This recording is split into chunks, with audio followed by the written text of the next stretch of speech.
Right. Cool. Her pay too. Thank you, Adam.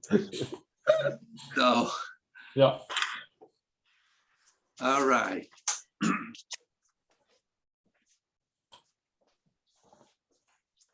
So I'm going to stay fairly close here because we're really at the moment going to focus more on what's happening with the upper body and the arms.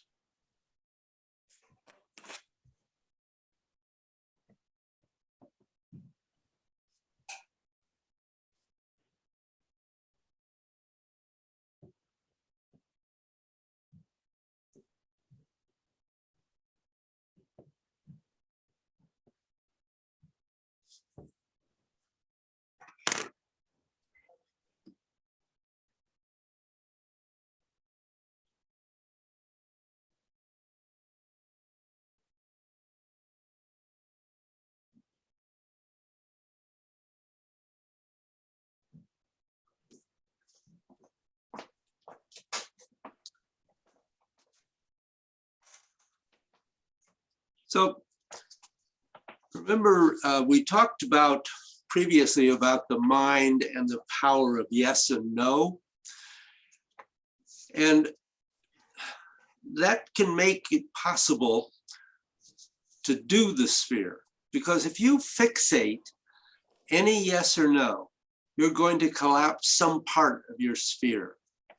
If something is easy, you can directly see it, or you can't. Because everything that can be said about a sphere, really, we've already said. It goes in every direction, forward, back, left, right, all diagonals simultaneously. And now you have all the intellectual information there is to know about it. There is no more. So I'm going to do 3 and 4, just a little bit, and look at how the sphere expands and contracts, if you can see that. I'm going to, let's see, what's this, sorry.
So I was trying to do that very deliberately so you could get the idea, exaggerating the movement so you could see it, so you could get what it is you're trying to do. Your arms don't need to go out more. You have to make a distinction between 2 different things. There is what enables you what allows you, what takes you on the road so that you can arrive at the end point doing what you want to do. And then there's doing it. And after you've arrived at the end of the road, you do a lot of things on the road. And so that at the end, you can have this happening internally without it even showing externally. They're just bridges to get you to where you want to go. So if you find that moving your elbows helps you get into the sense of the spine in your movements, that's okay. But if your movements are getting very distorted, don't just let yourself kind of flow without thinking. No, because that's called spontaneous Qigong, and that's not what this is. But to do it with a smaller range, so you can get the inside of you to open like a sphere, is great. With a lot of practice, you can get your insides to open like a sphere without your hands moving. But in the beginning, everybody has to go through the steps. Just make a distinction. What's a bridge to get you to where you want to go? But on the other side, don't get so loose that you get disconnected in the desire to just let the fluids flow and have a bit of fun. That's fine, but I have no trouble with that. But that's emotional expressionism through fluid movement inside your body. And that is not what this Qigong is about.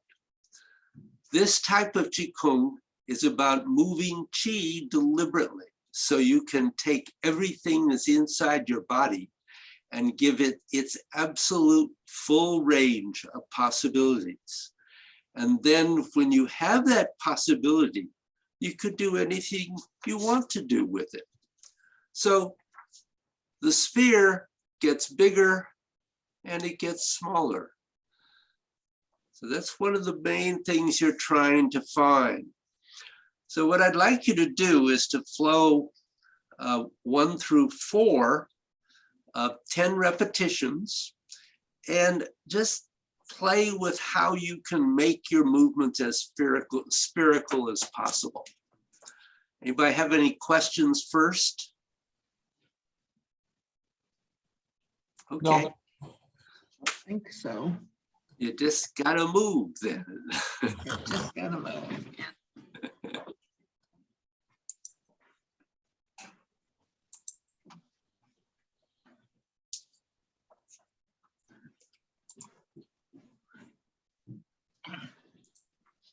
I need my map. No.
So what happened in doing that?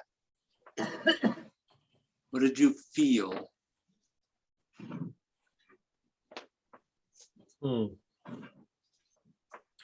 felt like when I had a better connection with moving in a spherical way, almost like the energy itself was not moving like water in a pipe, but more like rolling.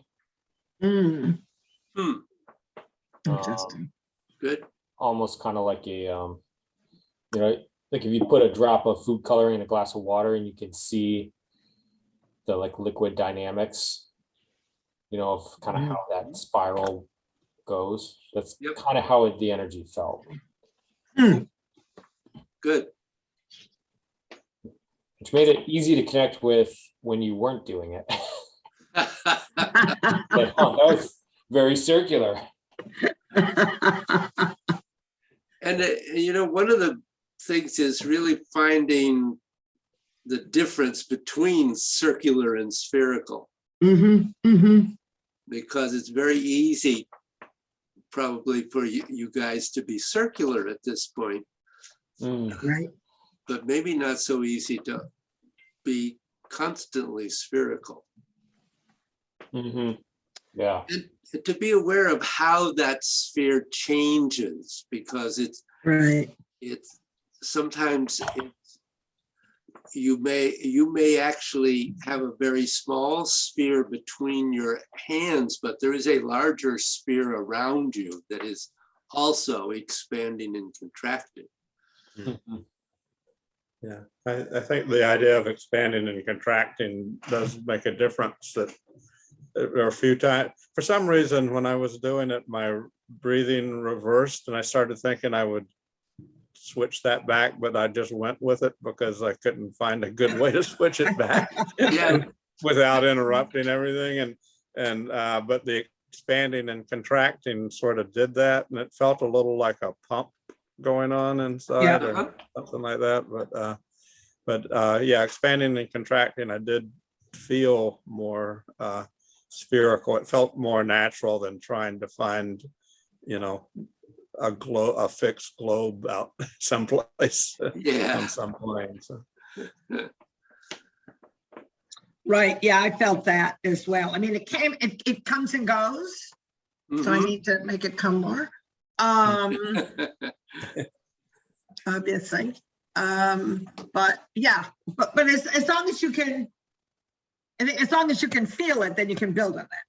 Right. Right. Although, like what Adam said, yeah, it's like, oops, where to go? Very aware when you're not, but you have to be aware when you are before you can be aware when you're not. Absolutely. So I think that yeah, that was helpful. I could feel it as some in the back of the legs too. I couldn't exactly identify the back of the knee, but I felt it lower. I mean, there are a lot of times when I feel connected to the earth down at the bottom, sort of, but in terms of energy going through the back of the legs or through the legs, maybe not so much movement as just connect, bam to the earth kind of thing. But I think I did feel a little bit more, back through the back of the legs going up towards the spine. And good. So there are a couple of things I would say about what I observed in I felt like I really liked what you all did. You all clearly had some connection with what we were trying to do. I mean, it felt like there was success in working on that. One of the things to remember is that the wrists also need to curve. The wrist, you want not to let the wrist freeze in position. They need to also be able to expand and contract. And also the hands. There were places where I could see the hands get stuck. And usually it was when the fingers were more or less straight. Yeah. So the hands are continuously moving. They are bending and extending. They're going through that all the time. And remember, there are all the planes of movement that we're working with here. Not only are the fingers extending, they're not going straight, of course, but they're also spreading, and the bones of the hand itself are spreading and coming back closer together. So there is all of that movement going on, which is part of the opening and closing. Can I ask a question about that? Sure. Just for your observation, I'm pretty aware of that in 3 and 4. Did you Mhm. observe that there were places where any of us were more, we're stuck? Or did you? It was more, I would say it was more in 1 and 4. Oh, 1 and 4, okay.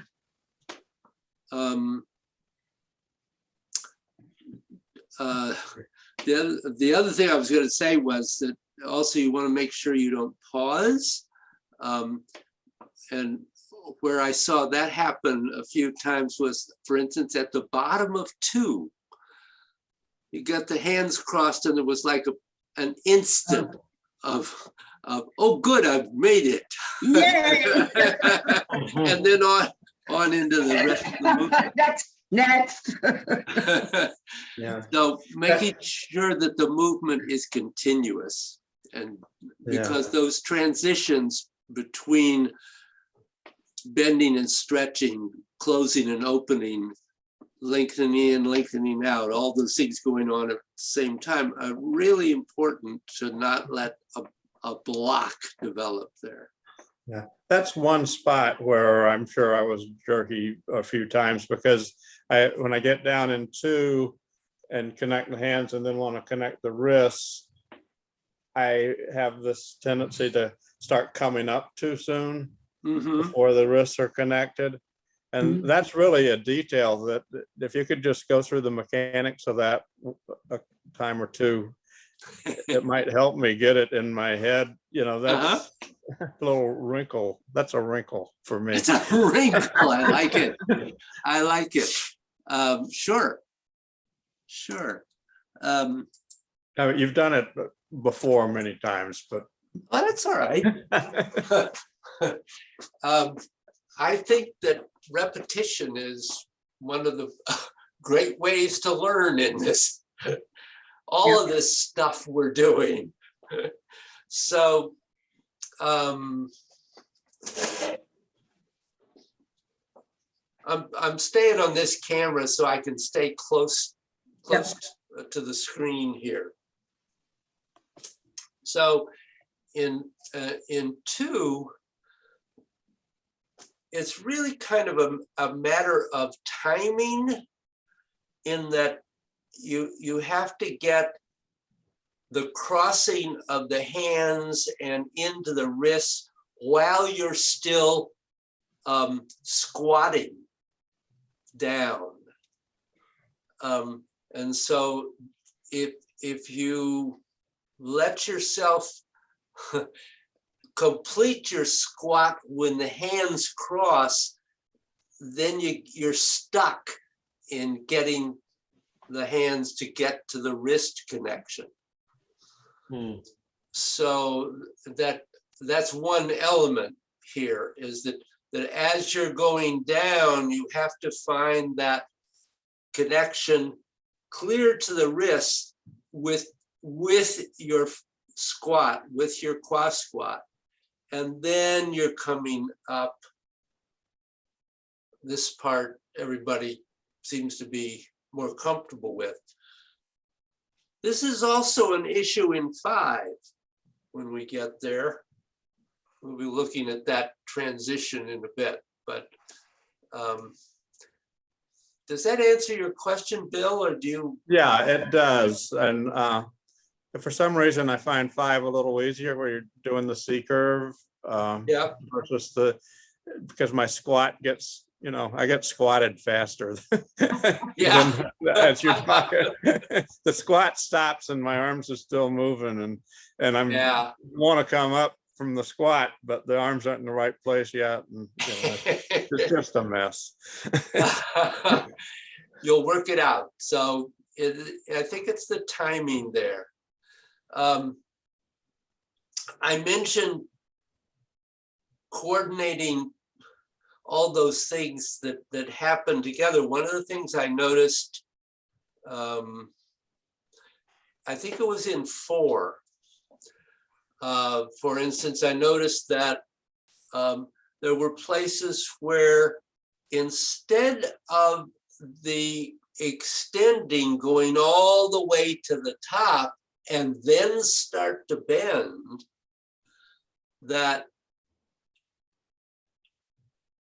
there was a tendency to get not all the way up, but begin to bend while you were still opening the quad. So you have to keep that going all the way up to this point, and then you bend. And then you extend all the way up. That's probably enough to say about that. Other questions, though?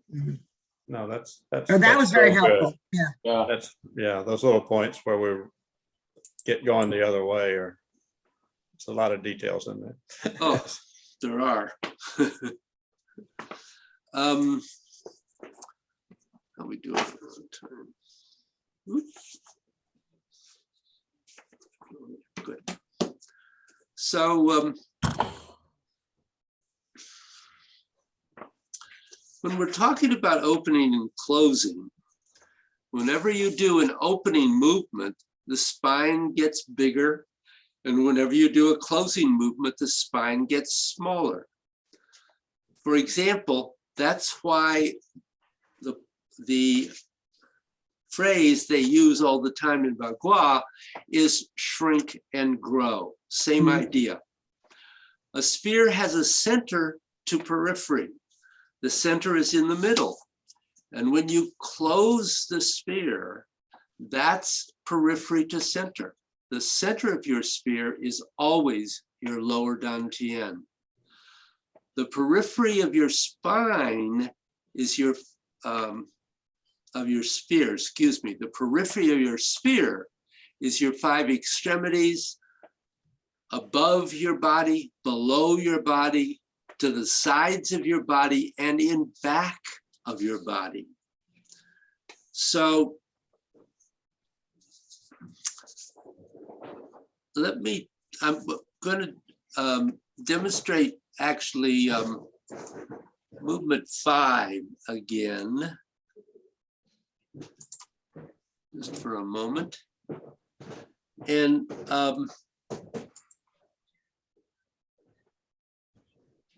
I want you just to see if you can see the sphere in this. And this now becomes a much more difficult movement, but it's what I'm going to do is not fold down. So, and I'm not going to bend the spine. So that's going to take those elements away for a moment. So what you have in that movement, when we go into 5, is you have the sphere getting bigger and the sphere getting smaller.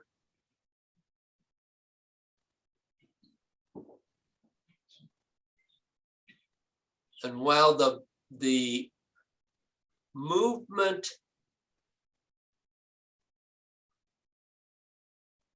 of the shoulders doesn't seem to change a whole lot from other things we've done, the movement of the rest of the joints does.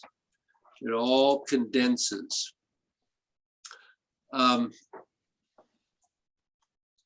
Hmm.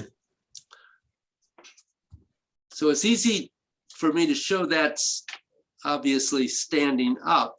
The big trouble is when you when you fold and you're bending your spine, it's a little difficult for me to tell you exactly how you should do it.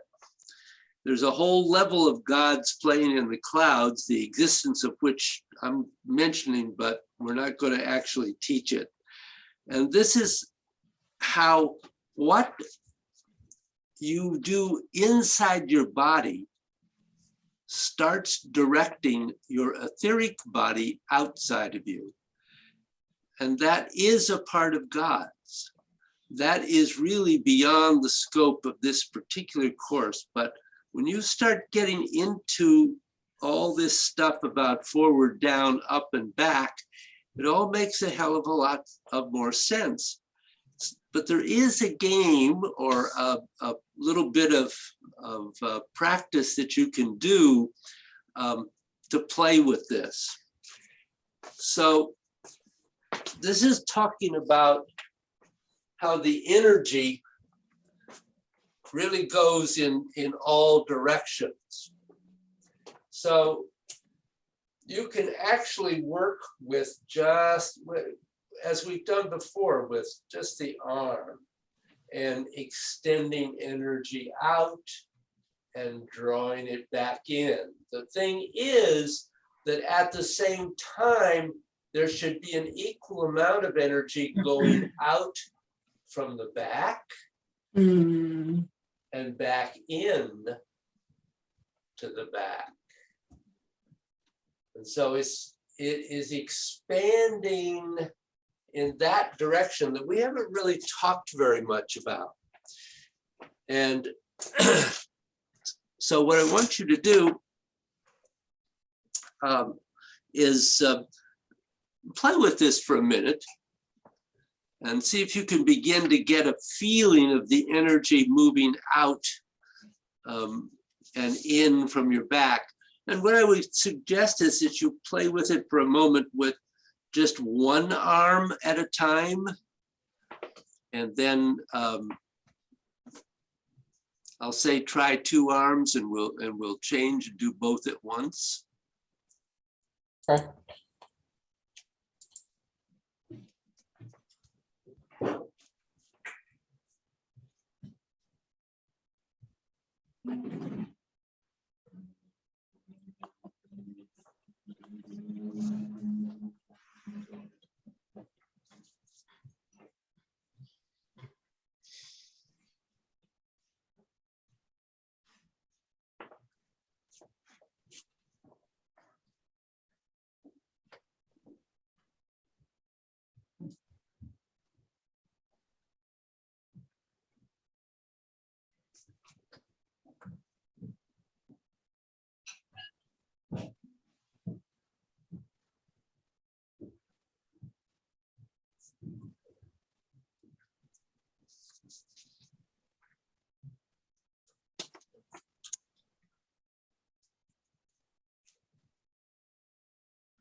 So try the other arm.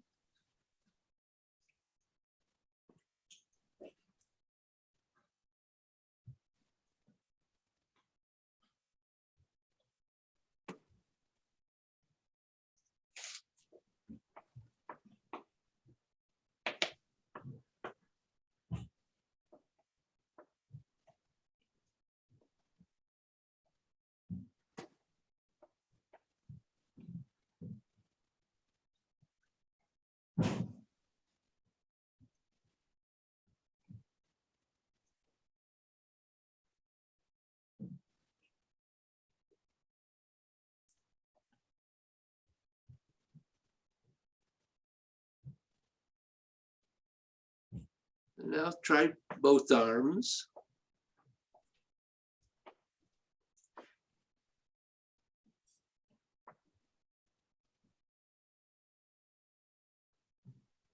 Feel that energy going out in both directions and back in both directions.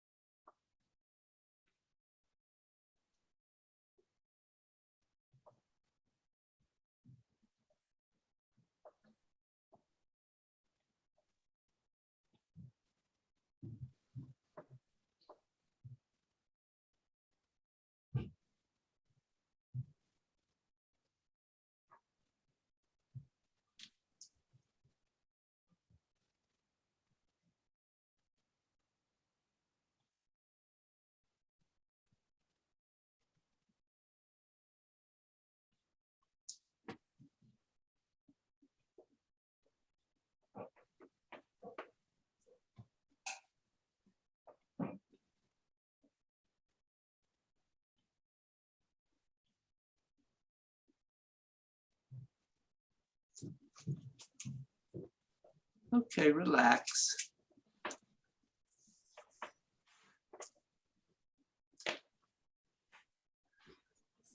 Were you able to feel any of that? I could feel it more with two arms, a lot more than with one arm apiece. And a weird thing happened. My right hand, doing it with one hand, was cold and my left hand was warm. I've never had my hand, that I recall, hands being two different sensations of temperature, but then they got back together. When you with two did both. hands. Yeah. Oh, good. I don't know if I should go check my blood pressure or Yeah, something. right. Yeah, right. I think, you know, what when you did it, David, right? Like the visual are these kind of projectiles, right? Your hand out and then your hand in the back showing the out, right? But that's not how the energy is going, right? It's not like these little straight lines. Nope. It's not just in the arms, right? And so there was this kind of feeling of, at some point it felt like a kind of fanning out. So I was trying to get that sense of kind of, yeah, the fan in the sphere, you know, and then I Yep. kind of felt more like it was more of the fan was kind of, this is kind of all sounding weird, but kind of ballooning out the larger sphere. Mhm. So there was definitely energy there that I was trying to get a hand, yeah, Yep. an understanding of. No, that you're absolutely right. We kind of were emphasizing the back because I think we all pretty easily connect to energy moving out, Right. forward and side and maybe top and bottom, but to the back, we probably don't have a whole lot of feeling about that. No, Mm. yeah. So it's kind of an emphasis on that in this particular little exercise, really to help open up our awareness in that direction. But you're But right, not to lose the others. but in the not to process. lose the other. Exactly, exactly. To add, you're adding to your awareness. You're not limiting your awareness, Right, ideally. ideally. Mhm. For me, the strongest connection still seems to be through my legs and feet into the earth and out of the Mm. earth. Well, I mean, I'm feeling it in front and I'm trying to get in touch with the back, like you're saying, but the most reliable sensation for me is Sure. of flow of energy is through the connection to the earth.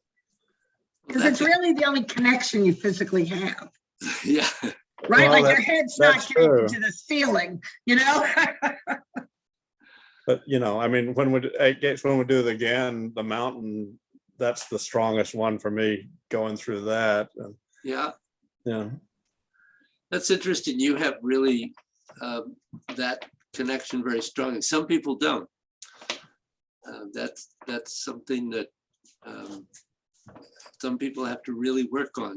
You're fortunate to have that, Bill. Well, yeah, Yeah.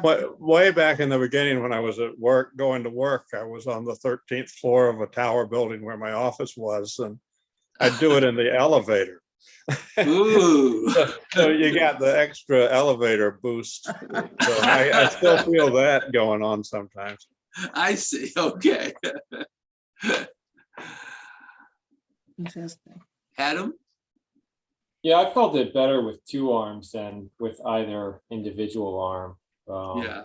It felt more like energy kind of dropping back and down than anything. Mm-hmm. Okay. Well, that's a start. Uh, It's all going out. yeah. Well, good. I've got a lot more here that I thought when I looked at it this morning, I said, I have prepared too much for this class. So I'm not going to dump any more on you today. I think that's enough to continue working with. We'll focus some more on movement 5, particularly the transition, how to really make that transition work next time. But I do have one question though. I don't Sure. want to wait until after Bill leaves. And I think it's like, as you were describing earlier, kind of the energy out to the extremities. The energy is really out and beyond the extremities. yes, So I think that just kind of, as I kind of feel that, it's clear that it's not, yeah, just to be clear, not ending at the tips, not ending at the toes. Mm. no, but we are really looking for that movement of the energy through the fingers, toes, and Uh-huh. the crown of Okay, the yeah. head. Yeah, Yeah, absolutely. okay, yeah. And the kind of interesting thing is that generally speaking, the etheric body probably for most people, most of the time, ends somewhere about where their fingers are when they extend their arm out. Because your etheric body doesn't, for most of us, it's not huge. Right. For the Dalai Lama, yes, but Well, but we're for not quite there. for most of us, we haven't reached that level yet. So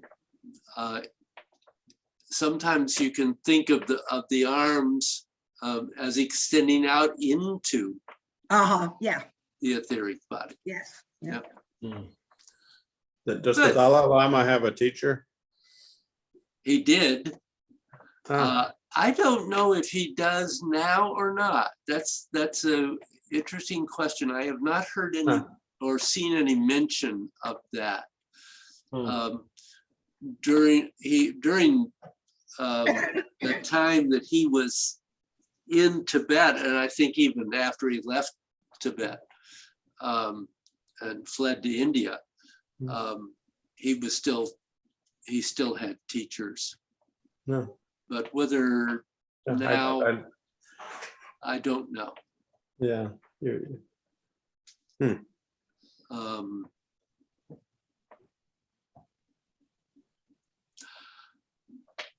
Masters do still have teachers. Bruce still has teachers. Yeah. Although his are now, he's primarily focused on spiritual aspects and studying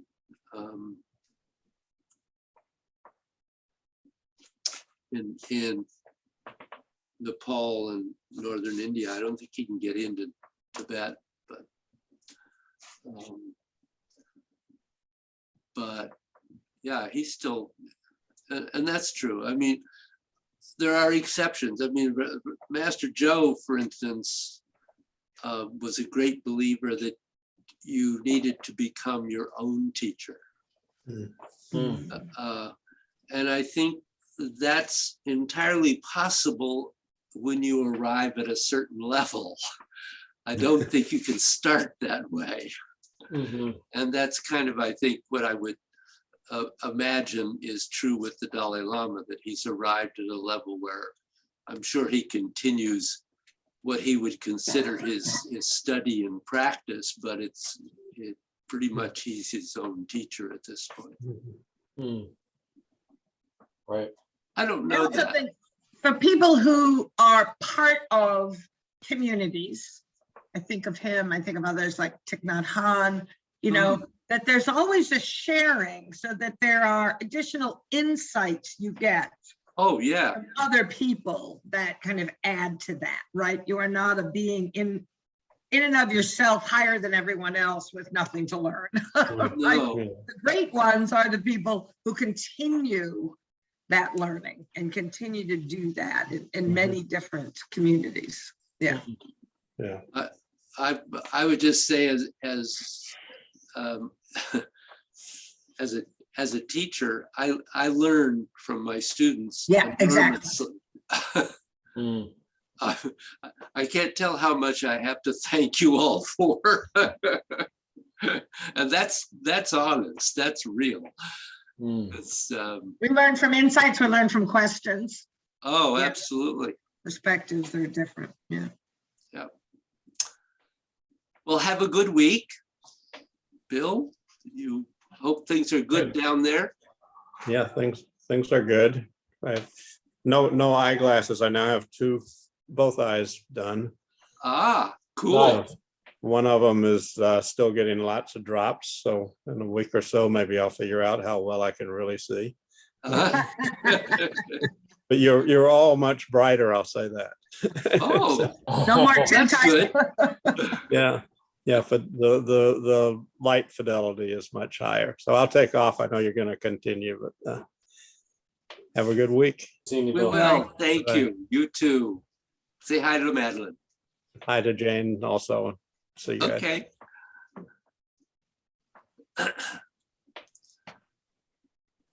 So.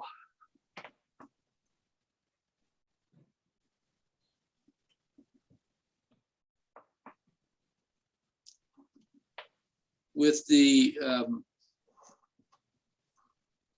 Wu style,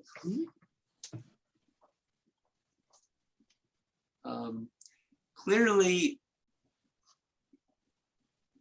making all the movements spherical is really important, Mm.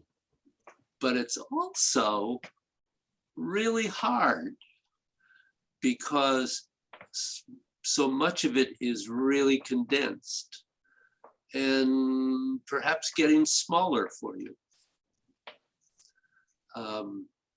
So Mm. really, I would suggest some focus on making sure that you're not letting yourself move into linear movement or losing the sense of the sphere in your movement. Mhm. But it's this form is much more internal than, say, the Yang style, certainly, or God's at the moment. Right. So it's you're beginning to perhaps ideally feel this inside the body, not just outside. Because, of course, all the energy bodies are inside you as well as outside.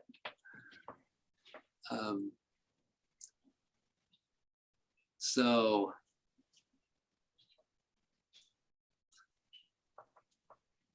I don't know, you want to play a little spherical woo style? Sure. Yeah, yeah, because I'm thinking about, as you say that, just all of the different movements, right, that are not obviously in God's, right? Yeah. And how different that is. Yeah.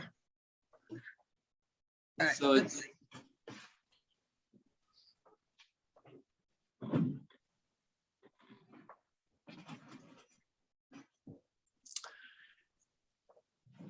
And obviously, in any Tai Chi, the awareness of the sphere behind you is extremely important, Mm. particularly when you get to the application stage. When you, oh, right.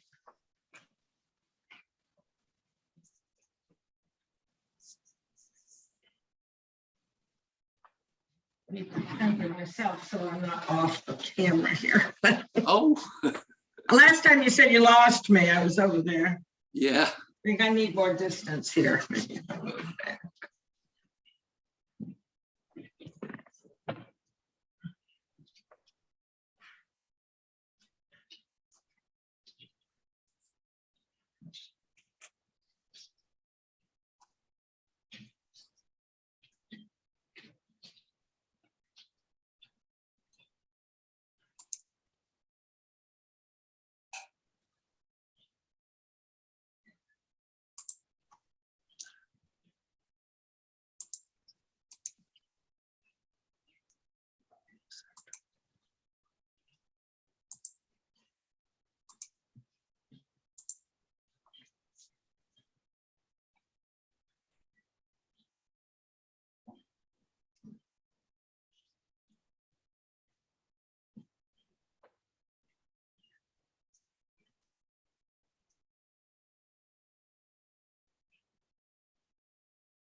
Why don't you pause, Adam?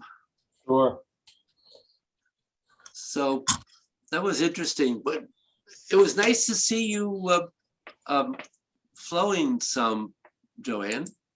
Yeah, I got a little messed up because I have these mats on the floor to help with gods, and there are 2 little levels, and then when you do the flow, I ended up finding myself on 3 levels, so that was kind of messing up my knee, so I stopped.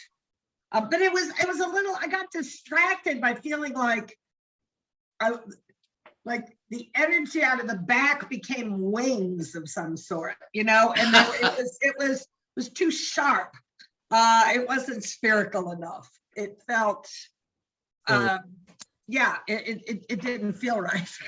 So I need to work on that. It came too external too, I think. Yeah. Yeah.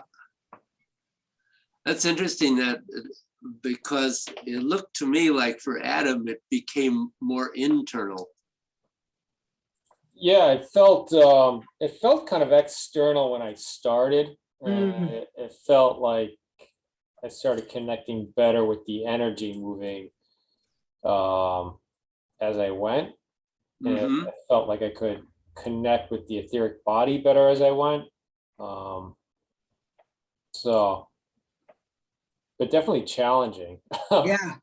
to say the least. It's almost like it's so complicated that it's not possible to think about how the energy or the body would move in a sphere because of the complexity in the movements, that you need to just kind of let go of that and just hold that intention of keeping the center to the periphery and back in a spherical way. I think you're absolutely right. It was really interesting watching you because it seemed to me that you did become, over the period of time you were working on it, much more spherical and much more, I started to say soft, but it was not in any way limp or weak. It was a very powerful softness. And the clarity of bending and stretching and your lengthening became much more obvious, much clearer than I would say the last time I watched you flow. Okay, good. It brings a different quality to the whole thing. Yeah, nice. So yeah, I would encourage you to play with this. Okay. See what develops. Yeah, definitely. And I don't think you need to get overly concerned about the energy going out the back, just to have that and carry that intention. And I think that grows with time. That's another piece that just, at first it seems like, yeah, I can feel that doing this, but when I'm doing the form. Right. So it becomes a different physical balance too. Yep. That I need to really do more thinking about, right? In gods, we're repeating the same thing over and over. It's just a different way. I mean, I'm not saying anything we don't know, but just, I think that's where these kind of bizarre wings became this balance, right? Especially as you're moving into the C curve, as you're kind of, so instead of it was almost like instead of feeling rooted, I was feeling these the seesaw balance or something. I have to think about that. Yeah. Where did that come from? Yeah. Well, I think that can be fun to work on. Well, yeah. Yeah, right. Yes, it's like a challenge to move me towards this. Yeah. I like to give you a challenge. You do, David, but that's what yeah, no fun if it's just the same old, right? Right, right. So, did you get your gas back, Adam? That's it, yeah. Oh, that quick? Yeah, they're doing a lot of upgrades on the gas line Yeah, under the street. Uh, So I guess they had turned the gas off at the house, at the meter, yep. from the other day, and the guy just had to come out and, test everything outside the building to make sure it was okay, and like flip the switch back on. So I think they're doing that all over the state because they've been doing it here and on our street as well. And then about 3 weeks ago, while they were working on it, they broke a water main while they were doing the gas. So then suddenly we had no water either. oh geez, Thanks a lot. yeah. Yeah. I guess it needed it. People in the neighborhood say that they've had issues with the gas over the years, especially in winter, where there's not enough gas flow.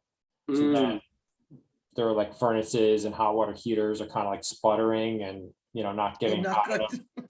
So that it needed an upgrade to the lines. So, yes. I think some of these lines are really old. Well, I think that's a thing. And is, so they're thin, they're old, they're, breakable more, yeah. yeah. so, Ain't life grand? Technology, yeah. right. Be nice if we didn't have to have gas at all, but as long as we have it, we might as well have it. Yeah.